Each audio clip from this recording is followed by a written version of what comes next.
Welcome, everyone. My name is Omari Wooden with the U.S. Census Bureau. I'd like to welcome everyone listening to today's podcast on the Business Trends and Outlook Survey. Many of you know the U.S. Census Bureau measures America's people, places, and economy. We provide a wide range of data to help businesses in your area succeed and grow, and to help you make data-driven decisions. The Census Bureau conducts surveys and releases economic data bi-weekly, monthly, quarterly, and annually, as well as an economic census and census of governments every 5 years.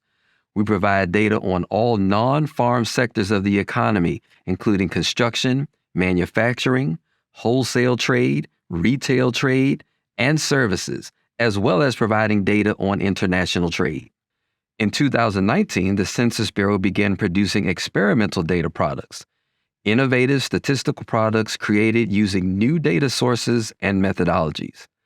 Today, we're learning about the Business Trends and Outlook Survey, which we'll call BTOS. This exciting experimental data product that launched in the fall of 2022. Joining me on this podcast is the Business Trends and Outlook Survey Project Manager, Catherine Bonney. Hi, Kathy. Hi, Omari. Thanks for making time to chat. Absolutely. I'm really looking forward to the discussion. So, can you tell me what led to the Census Bureau creating the Business Trends and Outlook Survey? Yes, the Business Trends and Outlook Survey, also known as BTOS, is the successor program to the Small Business Pulse Survey. I'll give some background on the Small Business Pulse Survey before diving into BTOS, as the Small Business Pulse Survey laid the foundation for BTOS. Okay, sounds good. So back in March 2020, when the coronavirus pandemic began to impact American businesses, Census Bureau leadership recognized the need to collect information on the economy. It was decided to collect data from small businesses and the evolving conditions they faced. We developed qualitative content designed to be low burden and quick response to gauge the ever-changing conditions. Thus, the Small Business Pulse Survey was born, and informally we'll address it as Business Pulse. I know there was also a Household Pulse Survey measuring the impact of COVID on families and households, but what else can you tell me about Business Pulse? Business Pulse collected data on a weekly basis via email. A few of the core questions we asked throughout all 9 phases were, overall, how has this business been affected by the COVID-19 pandemic? In the last week, did this business have a change in the number of paid employees? In the last week, did this business have disruptions in its supply chain? And in your opinion, how much time do you think will pass before this business returns to its usual level of operations? Okay, those are interesting core concepts. Can you tell me how the Business Pulse content changed over time? Yes, of course. Business Pulse also measured applications and receipts of financial assistance from programs such as the Paycheck Protection Program. Once a COVID-19 vaccine was readily available, we added questions around the vaccine and testing requirements in the workplace.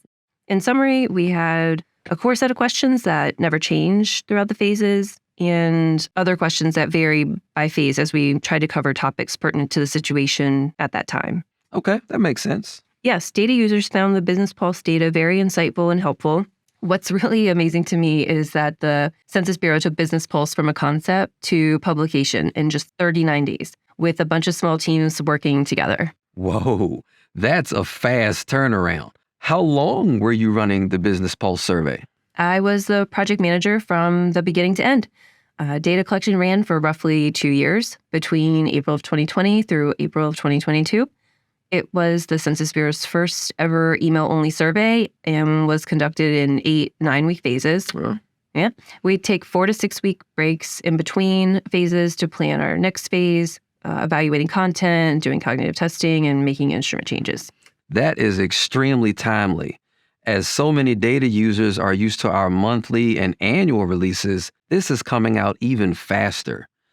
Did your team produce data products based on the responses you received? We did. With each weekly publication, we provided data in 2 ways. First, we produced interactive visualizations on the website, and second, we posted detailed data files, which are available for download.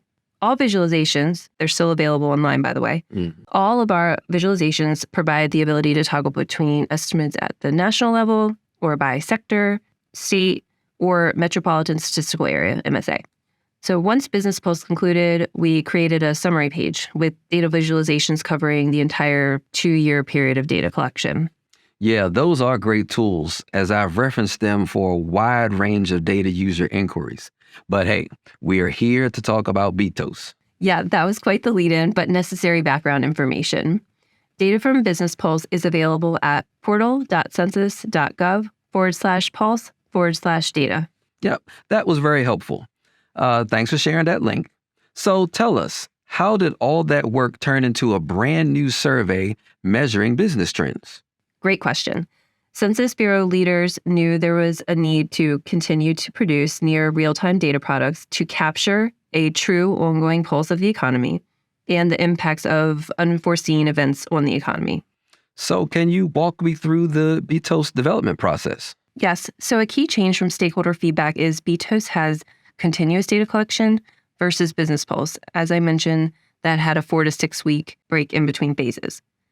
When deciding content for BTOS, we reused Business Pulse content when possible, but made it more general to capture any type of event that could be impacting the economy.